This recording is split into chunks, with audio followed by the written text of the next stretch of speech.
wounded Bulls outfit will be looking to avenge themselves with victory over the Lions following a 29-19 loss to the Sharks at Loftus last weekend. Should they do so, they will be completing yet another double over the Gauteng rivals. Our sports reporter Yolulwe Qoshe joins us now from Loftus ahead of the game. Yolulwe, how is the atmosphere?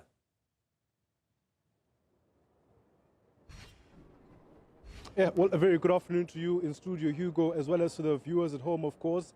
Like you rightfully say, we are at Loftus Festival Stadium, where the Bulls are set to play host to their Gauteng rivals in a United Rugby Championship encounter here. The Yaske Derby is what it is coined as now. You ask about the atmosphere, the weather.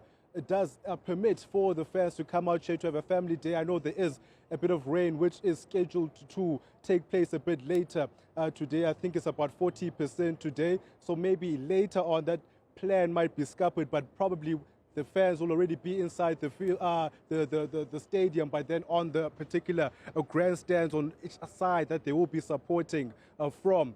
And then you also speak about what it is looking like at the moment. Well, considering that it is an earlier than usual kickoff time at 2 o'clock, the fans have, I say, heeded a little bit of the call. Let me step out of frame just a little bit now so my colleague Gauteng can show you some of the fans that have come out here and heeded the early kickoff time now. Like I've said, Hugo, a bit earlier than usual with the kickoff time. And this is probably because, as we know, the United Rugby Championship is a European-based tournament, so the times are basically dictated by the TV rights holders, the people that then decide which time it is more suitable for them in their respective countries to air these particular games, which don't always coincide with your normal time which a South African rugby game will be hosted at, which is at the earliest probably a 3 o'clock kickoff like we saw last week when the Bulls were taking on the Sharks here at Loftus Festival Stadium. So this time is early, so usually at this time the fans, particularly those who are in and around Loftus, will still be having a bit of a braai, whether it is at their homes or at the respective parking lots close to the stadium, and they will be using this time before 2 o'clock to load their bodies up with some of the finest steaks there is in the country, and also some beverages which are far from that of cool drink and water. So by the time they get into the stadium at 3 o'clock, they already have some type of vibe that they can come into the stadium with. But because of the earlier kickoff, it is a bit of a challenge already in a tournament that doesn't always gather enough in terms of supporters and sold-out crowds. It's not expected to be a sold-out crowd today either, but it is expected to be a sizable crowd to come and witness an affair that is expected to be a rather exciting one when it comes to matters on the field. So there are fans coming in wearing their respective colors, as you can see. It will be interesting to see how many of them can fill up the stadium ahead of kickoff at 2 o'clock, Hugo. Yolulwe, both teams come in with fly-half issues. Could this be a decider in today's game?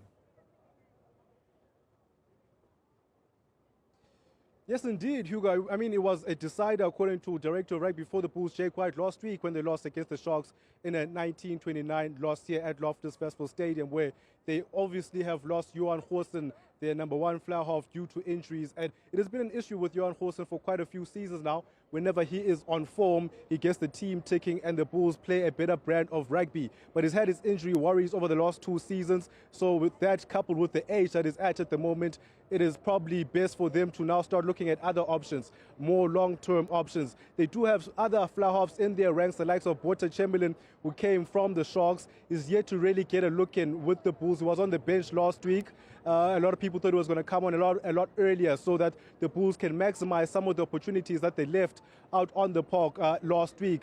They had lineouts that they couldn't find. When they did find the lineouts, they were not able to capitalize from the rolling mauls that came from the lineouts, from the scrums, from those lineouts. My apologies. So there were lots of issues that showed that they need a specialist fly half. I even asked Director of Rugby Jake White if for the next week he would have learned a couple of lessons and be able to have a conversation with Bota Chamberlain and have him coming in to steer the ship today. He said he will be thinking about it, but then it seems like he has thought about it and make sure that Chamberlain is not even on the bench today, which is a very strange selection. So they don't have Bota Chamberlain, a specialist, on the bench. Neither do they have Jaco van der Veld, another fly half in their ranks that is yet to really have an opportunity since coming to the country from Scotland, a Scottish international, South African born, a former Lions player as well. So they've gone on the bench with a scrum half who is a player that can play as a fly half, Keegan Johannes. So they went from one specialist fly half on the bench last week to no specialist fly halves at all today. So it's going to be interesting to see how that fares.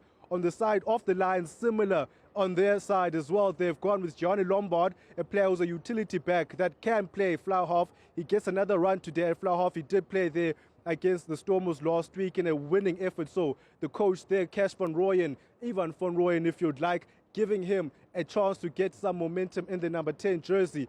Interestingly enough, last week they had a specialist fly half in Robalo Dobela coming back from injury and on the bench. Today, he's not even on the bench and didn't even get minutes last time around. They've opted for Nico Steyn, a similar approach to the Bulls, a scrum half that can play in the fly half position. So we'll see what that means, Hugo, if that one of the teams is going to be reeling from that type of call, because at some point in the game there will be those needs when it comes to kicking from the tee, kicking for touch, and having control of a rugby game that those fly halves are able to exhibit in a match. So we'll be waiting to see who fares the better with their alternative fly half options. But for the Bulls, Vili Leroux, with his experience in controlling a game, was very good in the return leg between these two teams at the Ellis Park Stadium.